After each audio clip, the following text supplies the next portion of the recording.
માટેની આજે એક સ્વાભિમાન યાત્રાની શરૂઆત અમે ગુમાનદેવ કરી છે। 7 ગામોમાં ફરીને રાજપારડી ખાતે 8મા ગામે અમે આવ્યા છે। ત્યારે અમને આ વિસ્તારના તમામ યુવાનો, વડીલો અને માતા બહેનોનું ખૂબ સમર્થન મળી રહ્યું છે, એમનો આભાર માનીએ છીએ। સાથે સાથે મિત્રો, આવી જ રીતે 21 દિવસ આ વિસ્તારમાં અમે ફરવાના છે, દરેક ગામોમાં જવાના છે, બધાને મળવાના છે। તમે ને અમે બધાએ જે વર્ષોથી ભાજપ પર જે આપણને ઉમ્મીદ હતી, આશા હતી, તે આશા પર આ લોકો જ્યારે નિષ્ફળ નીવડેલા છે, ત્યારે આજે ચૈતર વસાવા અને એમની ટીમને આ લોકસભા લડવા માટેની ફરજ પડેલી છે।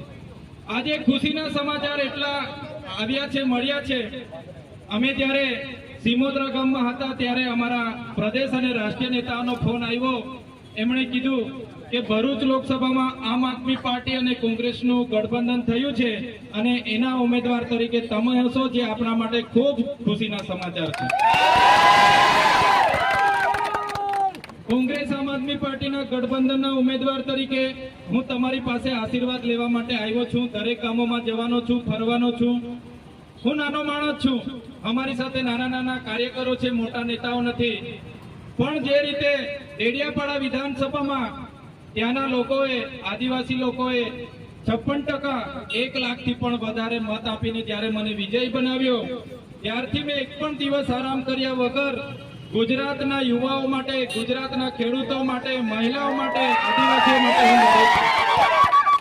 તમે જોયું હશે, સડકથી લઈને સદન સુધી લડીએ છીએ, અમારા વિસ્તારોમાં બસોની વ્યવસ્થા માટે લડ્યા છે, લાઇટ માટે લડ્યા છે, દવાખાનામાં પૂરતા સ્ટાફ માટે લડ્યા છે, શાળાઓમાં પૂરતા શિક્ષકો હોય, ઓરડા હોય એના માટે લડ્યા છે, રસ્તાઓ સારા બને એના માટે લડીએ છીએ।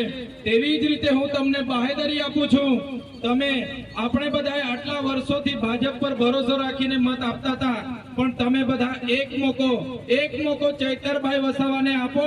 હું તમને ભરોસો આપું છું, એક મોકો મને આપો। આવનાર દિવસોમાં ભરૂચ લોકસભામાંથી જે રીતે ડેડિયાપાડામાં પહેલું પગથિયું હતું, અમે સર કર્યું છે, બીજું પગથિયું ભરૂચ લોકસભા જે પગથિયું અમે સર કરવા માંગીએ છીએ, ત્યારે આ વિસ્તારોમાં પણ આપણા લોકોના ઘણા પ્રશ્નો છે, સમસ્યાઓ છે।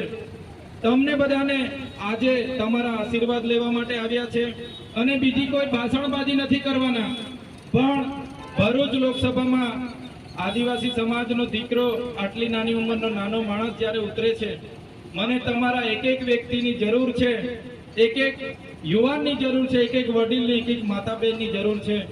આ સમર્થન માટે તમારી વચ્ચે આવ્યા છે। અમને સાથ અને સહકાર બધાનો મળી રહે, જેથી કરીને અમે લડીએ, જીતીએ અને આવનાર દિવસની જનતા માટે સેવા કરી શકીએ, એ મોકો અમને આપો, એ આશા અપેક્ષા સાથે તમારી વચ્ચે આવ્યા છે। વધારે વિશેષ નથી કહેતા। આજે તમે બધાએ મારું સ્વાગત કર્યું, મને સાંભળ્યા, એ બદલ બધાનો આભાર માનું છું। આવનાર દિવસોમાં બધાના જ ગામડામાં હું આવવાનો છું, બધાને કહેવાનો છું અને બધાના સમર્થન અમે લેવાના છે। આજે તમે અહીં ઉપસ્થિત થયા, અમારા 2 બોલ સાંભળ્યા, દૂર દૂરથી સાંભળનારા તમામ લોકોને મારા જય આદિવાસી, જય જોહાર, ભારત કી જય।